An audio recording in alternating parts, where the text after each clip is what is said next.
Olá, amigo ouvinte da Palavra de Deus, você que está sempre nos acompanhando nesse canal. Queremos hoje trabalhar Mateus capítulo 5, versículos de 13 a 16. Essa passagem tem muito a falar ao nosso coração. Nesta passagem especial das Escrituras, eu gostaria de começar com a leitura do versículo 13. No versículo 13 diz o seguinte: Vós sois o sal da terra.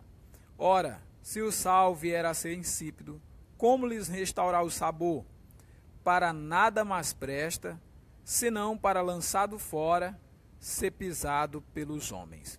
Hoje nós vamos trabalhar sobre o tema o estilo de vida evangélico revela ao eterno nosso Deus. Quero agradecer de já aos irmãos Josafá de Souza e o meu querido irmão Dácio da Paz. Deus os abençoe em nome de Jesus. O versículo 13 vai falar que, sendo evangélico, tem que estar em todo o tempo aquele irmão, aquela irmã, restaurando o sabor ou produzindo sabor. Porque não tem como a gente achar que uma pessoa é evangélica se ela não dá sabor. Se é evangélico, tem que ter o sabor da vida cristã.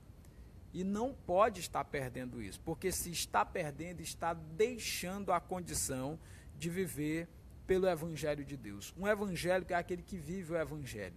Se alguém deixa de viver o Evangelho, ele está deixando de ser evangélico, porque não há vida evangélica sem Evangelho.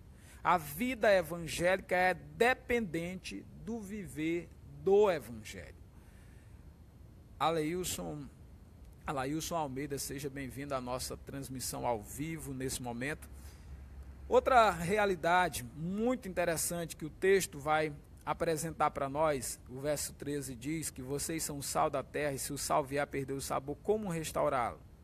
Para nada mais presta, senão para lançado fora, ser pisado pelos homens. Júlia, seja bem-vinda ao nosso comentário bíblico. Se é evangélico, o valor cristão, os fundamentos da nossa fé tem que estar em alta, tem que estar em prática em todo o tempo, em todo momento.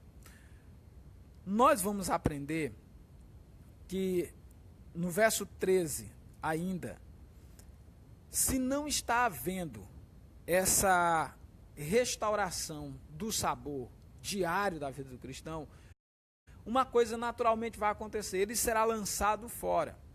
E quando é lançado fora, é pisado pelos homens. E talvez você não entenda isso simplesmente olhando para essa linguagem. Mas quando você vê continuamente alguém que diz assim, ó, o fulano de tal ali, ele diz que é crente, não é? Pois é, diz que é crente e está fazendo aquilo dali. É claro que ele não é. Ou seja, serve de motivo de chacota, de escárnio. Olha ó, o crente, o que, ele está fazendo? Está se prostituindo, está embriagado ali. Cadê que disseram que era crente e tal? Quer dizer, se não produz o sabor, não pode ser considerado evangélico. Não existe evangélico vivendo contrário ao evangelho. Os que vivem contrário ao evangelho é porque não são evangélicos. Ainda que alguém o saúde com a graça e a paz do Senhor Jesus, ainda que alguém o tenha na consideração de crente, de pastor, de missionário, de obreiro, o que for, se o evangelho não estiver sendo praticado, não temos evangélico ali, porque o evangélico pratica o evangelho. Meu irmão, o Herbert Pereira, seja bem-vindo ao nosso comentário bíblico. Veja no verso 14 o que está escrito: Vós sois a luz do mundo, não se pode esconder a cidade edificada sobre o monte. O verso 14 vai mostrar que o crente, ele é uma luz que não pode se esconder. Não existe aquele cristão 007, porque só existe um tipo de cristão, é aquele que é de fato e verdade. E aqui eu chamo até a atenção para a gente entender uma coisa, pessoal. Hoje a dificuldade de se compreender as Escrituras é porque as pessoas estão parando de definir as coisas pelo que diz a Bíblia. A Bíblia só fala daquele que serve e do que não serve a Deus. A Bíblia só fala do bode, que é uma semente de Satanás que está no meio do povo de Deus, e fala da ovelha, que é o legítimo seguidor de Jesus. A Bíblia fala do joio, que é uma imitação do trigo, mas que não é trigo. e fala do trigo como sendo o verdadeiro. Lá em Malaquias diz que então voltareis e vereis outra vez a diferença entre o que serve e o que não serve a Deus. Sempre há, não tem como esconder a luz do evangélico. O Senhor Jesus disse que um cristão, um evangélico, ele é conhecido pelas suas obras, pelas suas práticas. Ele diz que a árvore é conhecida pelo fruto, pelo que essa pessoa produz. Se está produzindo qualquer coisa que não a vontade de Deus, na sua prática, na sua conduta, na sua fala, no seu viver, é claro, já está mais do que claro, não é cristão, não é seguidor de Deus, não é seguidor do nosso Senhor, e precisa se encontrar com a salvação que Deus tem preparado para aqueles que o amam. Então o crente, ele é uma luz, e por ser uma luz ele não pode se esconder, ele não pode parar de brilhar, ele não vai perder esse brilho. Ele pode ter momentos difíceis, pode estar passando por provações, pode estar passando por alguma dificuldade, mas ele sempre vai manter os valores de Deus na vida dele. Sebinho Lima, seja bem-vindo ao nosso comentário bíblico.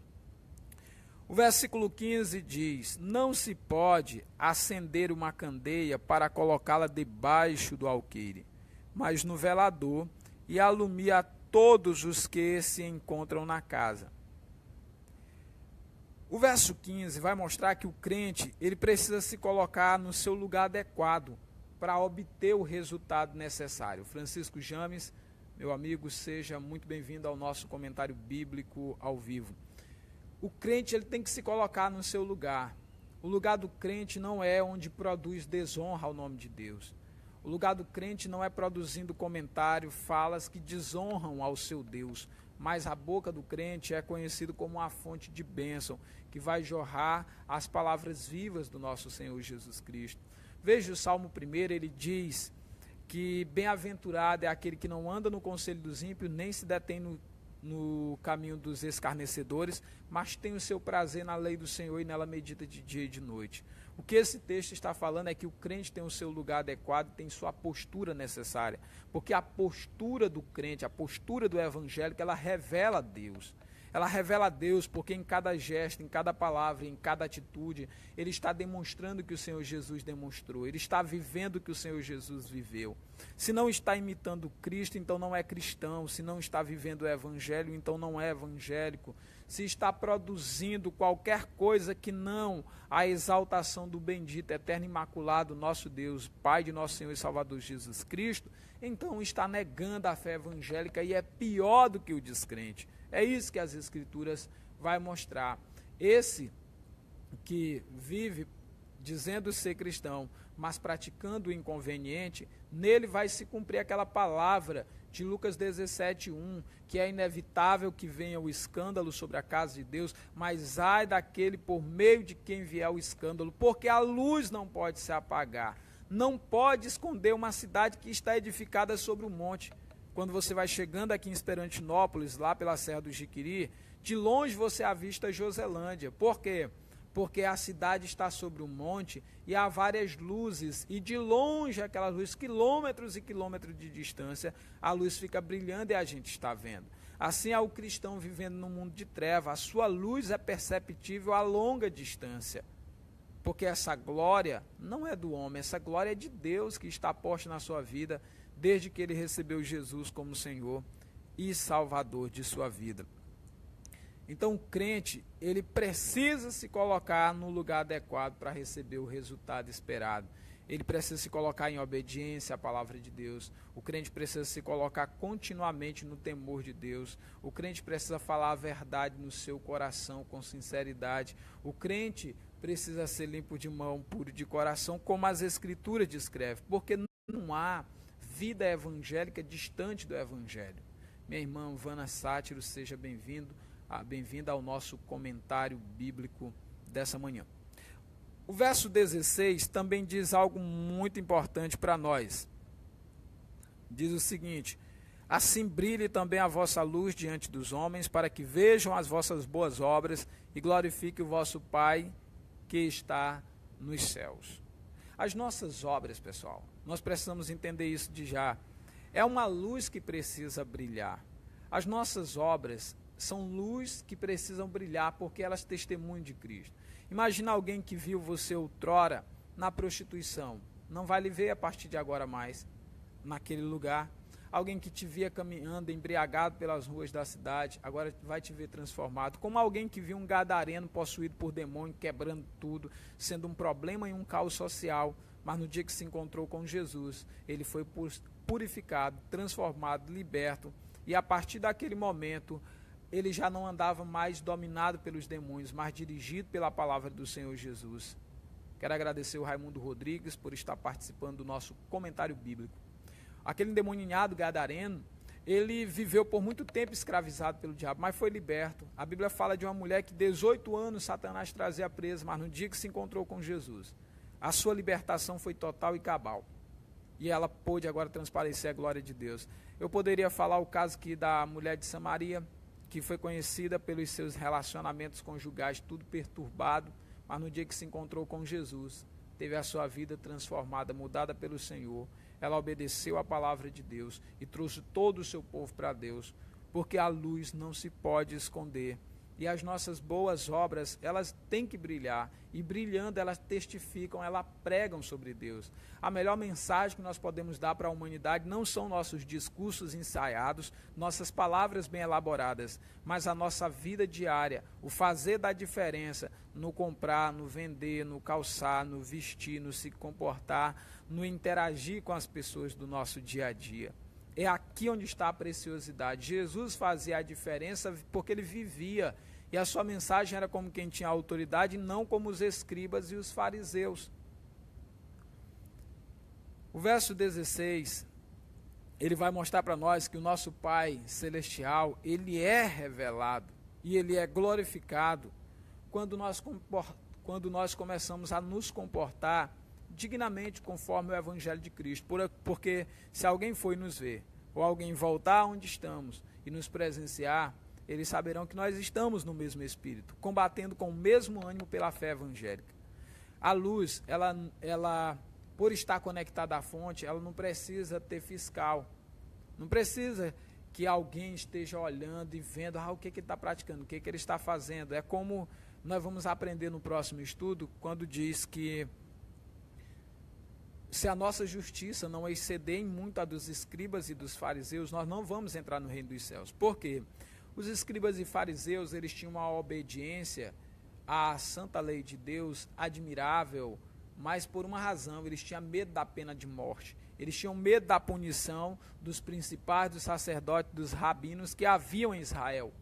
Mas o cristão, ele tem que obedecer a Deus, não é com medo de alguma punição, mas é na certeza de que o seu Deus está observando e ele faz com amor, faz voluntariamente e com prazer a vontade do Senhor. Meu querido irmão em Cristo, Naô Esteves, seja muito bem-vindo ao nosso comentário bíblico de hoje.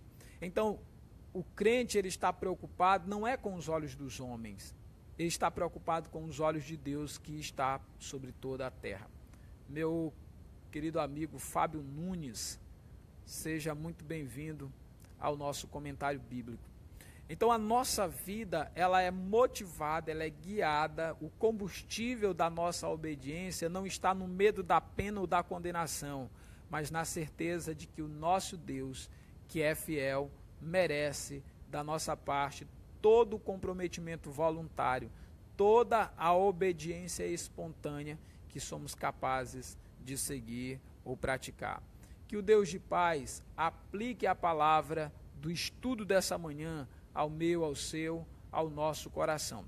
E lembrando, todos os dias nós estamos aqui para comentar a palavra de Deus. Então você é convidado todas as manhãs a estar aqui. Eu quero estar comentando sempre a partir das 7 horas da manhã. Eu quero estar comentando. Haverão dias que eu farei mais de um comentário, porque às vezes a gente tem algum problema aqui com os dispositivos eletrônicos, aí não dá para o estudo ir ao ar, certo? Então, nós, na semelhança de hoje, gravaremos mais de um estudo. Mas você pode deixar suas perguntas, você pode deixar seus comentários, e eu vou estar acompanhando com muito carinho, certinho? Deus abençoe e guarde vocês, tenham todos um ótimo dia na presença do Senhor Jesus.